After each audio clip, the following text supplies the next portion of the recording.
Once again, Jalen Brunson has proved himself on the biggest stage in basketball. But this is not new. Remember when Luka Dončić said this? Did you have any idea Jalen Brunson would be this good? Yeah. You did? Yeah. Why? I would say one game that really was impressive on that playoff run. We lost the first game against Utah. So that second game, if we lost that second game, it would be tough to come back. We 0-2, and then we have 2 in Utah. So that second game, I think he had like 45, something like that. Like it was a tough game, and we needed to win no matter what. And that game was really impressive. I was just on the bench watching, like, wow, this guy's amazing. Before the All-Star appearances, the Clutch Player of the Year award, the Eastern Conference Finals MVP trophy, and the deep playoff runs, Jalen Brunson was seen as Luka's backup. But it took a lot before the NBA began to fear him. And that journey started in the game Luka described. Since getting drafted by the Dallas Mavericks with the 33rd pick, NBA players always knew Jalen Brunson was good, but no one considered him a superstar or someone who could lead a team to the NBA Finals. But that mindset started to shift in the spring of 2022.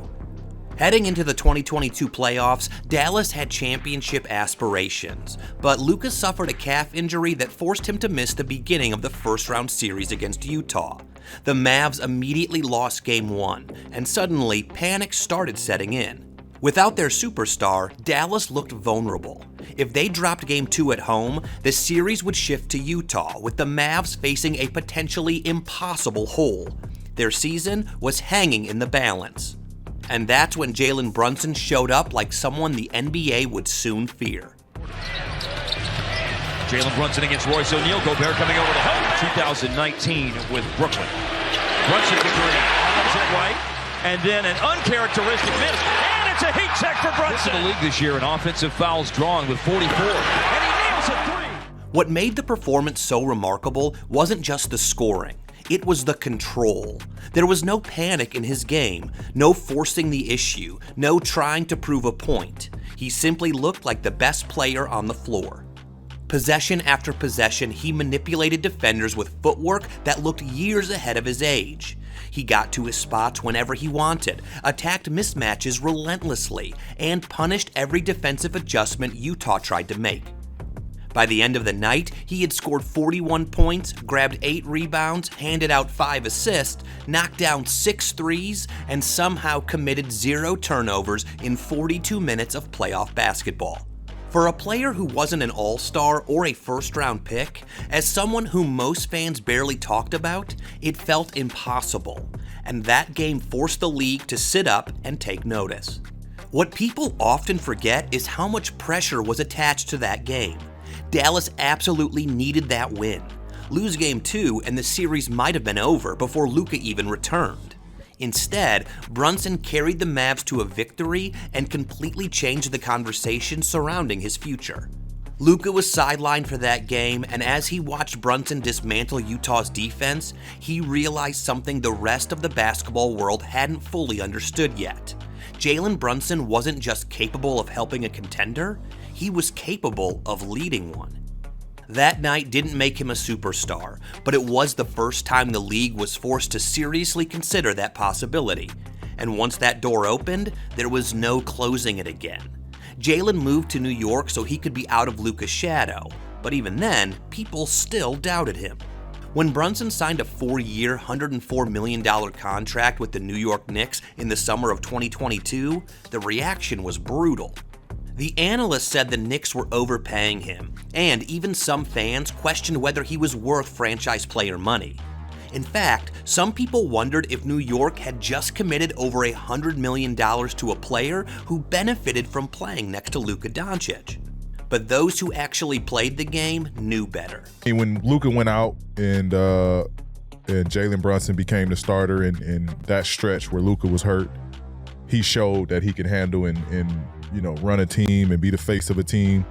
So you saw the signs, but I didn't think this good, especially what he's doing in probably the biggest market that you could do it in, the toughest probably franchise that you could play for, with the expectations, the pressure in New York. Every superstar is expected to carry the weight of one of basketball's most demanding fan bases. However, Brunson didn't just survive that pressure, he thrived in it. As the years passed, the scoring increased, and so did the confidence to do more. However, this sudden rise was a surprise to some. Did you ever expect this type of leap when he went over to New York for him to be playing like this? Nah, not like this. I ain't gonna even lie. I thought he was really good, and you see the flashes of what he's doing now. But it wasn't sudden. He showed signs first against the Utah Jazz when Dončić wasn't available. But then again, Jalen was about to take things even further. One of Jalen Brunson's biggest nights as a team leader came against the Phoenix Suns. He showed up and showed out. Like he lost it on the way to the rim. Here's Brunson in transition, right-handed layup. Brunson had a 45-point game against Milwaukee early November. His three is good. He's got 44 tonight. Expectations, a team that doesn't have any history. There's the three going up. It's good. A 50-point night for Jalen Brunson. By the end of the night, Brunson had scored 50 points while shooting a perfect 9 for 9 from three-point range. It wasn't just one of the greatest games of his career, it was one of the most efficient 50-point performances the league had ever seen. In that game, he pushed the ceiling even higher on how good he was. But that wasn't his peak, not even his career high. Against the Spurs, Brunson delivered a career-high 61 points. Even though the Knicks lost the game, nobody walked away talking about the final score. They talked about the fact that a player many executives once viewed as a second-round role player had become one of the most unstoppable scorers in basketball. Incredible, even when somebody's on him. Brunson, three-pointer, puts it in to shoot. Off the bounce, pull-up, jump shot. It's good, Jalen Brunson. Intoxicating play by Brunson. Midas touch. Brunson drives, left-handed layup, banks it in. At that point, the debate over whether Jalen Brunson was overpaid or not ended. The contract wasn't an overpay, it was a bargain, and even those in the Eastern Conference knew it.